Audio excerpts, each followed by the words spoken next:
প্রিয় দর্শক, আপনারা আমার পাশে যে মেয়েটাকে দেখতে পারতেছেন, এই মেয়েটাকে আমি 30,000 টাকা বেতনে একটা চাকরি দিলাম। আজকে থেকে ওর চাকরি শুরু। তো বিস্তারিত আপনাদেরকে একটু বলছি। বিস্তারিত ঘটনাটা হচ্ছে, ওর নামটা আগে বলতেছি। তোমার নাম বলো। আসসালামু আলাইকুম, আমার নাম বিথি।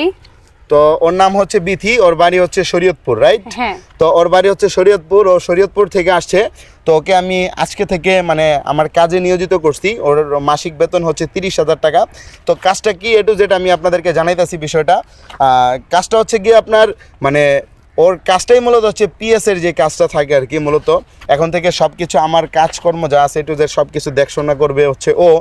টু জেড বলতে হচ্ছে গিয়ে দেখা গেছে মানে আমি ঘুমানোর আগে থেকে ঘুমানো পর্যন্ত কি করব না করব সব কিছু আমার ওর দিক নির্দেশনা মেনে আমার কাজ করতে হবে, ঠিক আছে? তো এই সম্পর্কে আরও বিস্তারিত বিথি কিছু বলবে আপনাদের। বিথি বলো।